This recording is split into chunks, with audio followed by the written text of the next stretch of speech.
To APNTS Telugu news.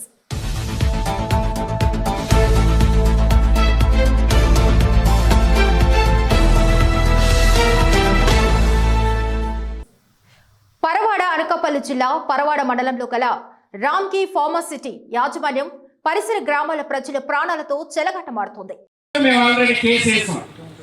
Pharma pollution అనేది తీవ్ర స్థాయిలో ఉంది, ప్రమాదకర స్థాయిలో ఉందని ఎన్జిటిలో కేసు వేసాం. గౌరవ లోకనాథన్ గారు ఇప్పుడే చెప్పారు 141 దాని యొక్క కేసు నెంబర్. ఎందుకంటే ఇక్కడ తీవ్రమైనటువంటి కాలుష్యం వెదజల్లబడుతూ ఉంది.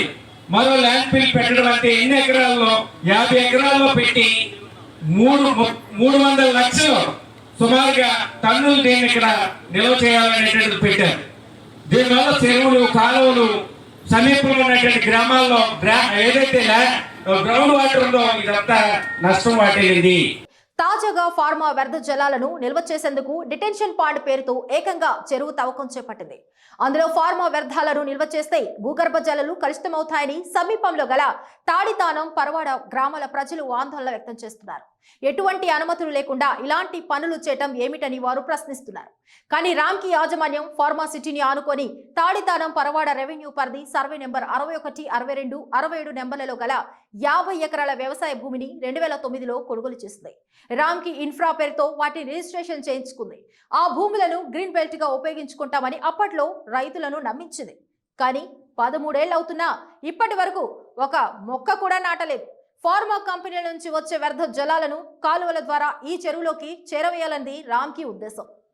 వాస్తవానికి ఫార్మా కంపెనీల నుంచి సేకరించిన వ్యర్థ జలాలను రామ్కి యాజమాన్యం ప్లాంట్లోనే శుద్ధి చేసి అనంతరం పైప్ లైన్ ద్వారా సముద్రంలోకి విడిచిపెట్టాలి. అయితే ఇదంతా ఖర్చుతో కూడుకున్న పని కావడంతో వ్యర్థ జలాలను శుద్ధి చేయకుండా నేరుగా పరవాడ ఊరి చెరువులోకి విడిచిపెడుతుందనే ఆరోపణలు ఉన్నాయి.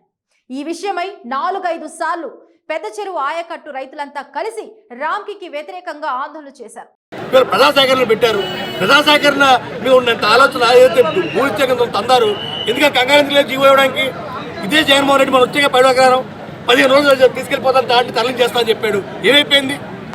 ఇవాళ క్రిమినల్ అయిందా? జీవో లోపాలు ఉన్నాయన్నారు. చెప్పాలంటే లోపాలే ఉన్నాయో ఆమె తెలుగుదేశం ప్రభుత్వం నారా చంద్రబాబు గారు లేదంటే బడా సర్పంచ్ తీసుకొని జీవోలో లోపాలేంటి? ఆమె భూ చూపించాం, భూ రెడీగా ఉంది. ఇలా భూని కూడా తీసుకెళ్ళిపోయి సెట్ భూములకు ఇచ్చడానికి ప్రయత్నం చేస్తున్నారు. ఇంకా ఏది చిక్కుతుంది అసలు? కేవలం ఇదైతే జగన్మోహన్ రెడ్డి వచ్చే ఎన్నికల్లో రామ్కి దగ్గర డబ్బులు తీసుకొని ఎన్నికలు చేయడానికి చేసే ప్రయత్నం. ఈవేళ ఈ ఏదైతే ప్రజాసేకరణ ఉందో ఈ మీటింగ్ పెట్టి ఒక 50 కోట్లు 60 కోట్లు చక్కగా వెళ్ళి అడ్వాన్స్ తీసుకుంటాడు అయోధ్య రామ్ గడి దగ్గర. రేపు పూర్తిగా జీవో ఇచ్చేసి 200-300 కోట్లు తీసుకొని రేపు ఎన్నికలు ఖర్చు పెట్టే ప్రయత్నం చేస్తున్నాడు. ఇది కేవలం ఆయన ధనదానానికి ఇంకొక ఎగ్జాంపుల్ అని భావిస్తాను. దీంతో రామ్కి యాజమాన్యం సొంతంగా చెరువు తవ్వకానికి దిగింది. తాడితానం పరవాడ గ్రామానికి కూతవేటు దూరంలోనే ఈ పనులు జరుగుతున్నాయి. అయినా పంచాయతీ నుంచి అనుమతులు తీసుకోలేదు. రెవెన్యూ కాలుష్య నియంత్రణ మండలి అనుమతులు కూడా లేవు. ఈ విషయాన్ని PCB ఉన్నతాధికారులతో పాటు రామ్కి MD స్థానిక తహసీల్దార్ CI దృష్టికి తీసుకెళ్లింది. వారి నుంచి ఎలాంటి స్పందన రాలేదు. చెరువులో వ్యర్థ జలాలు నిల్వ చేస్తే చుట్టుపక్కల భూగర్భ జలాలు పూర్తిగా కలుషితమవుతాయి. ప్రజలు రోగాల బారిన పడుతున్నారు. ఇప్పటికే ఫార్మా కాలుష్యంతో ఉక్కిరి బిక్కిరవుతున్న తాడితానం పరవాడ ప్రాంత ప్రజలకు ఈ చెరువు మరో సమస్యగా మారుతోంది. రామ్కి యాజమాన్యం చేపడుతున్న చెరువు తవ్వకం పనులను తక్షణమే నిలుపుదల చేయాలి. ఆ చెరువు వల్ల భూగర్భ జలాలు పూర్తిగా కలుషితమయ్యే ప్రమాదం ఉంది. ప్రజలకు హాని కలిగించే విధంగా రామ్కి యాజమాన్యం వ్యవహరిస్తోంది. ఇక ఇదే విషయాన్ని పొల్యూషన్ కంట్రోల్ బోర్డు ఉన్నతాధికారులకు కూడా ఫిర్యాదు చేశారు. దీనిపై గ్రామస్తులతో చర్చించి ఆందోళన చేపట్టేందుకు సిద్ధంగా ఉన్నారు. చెరువు తవ్వకంపై ఫిర్యాదును ప్రమోద్ కుమార్ రెడ్డి ఈ కాలుష్య నియంత్రణ మండలికి అందించింది.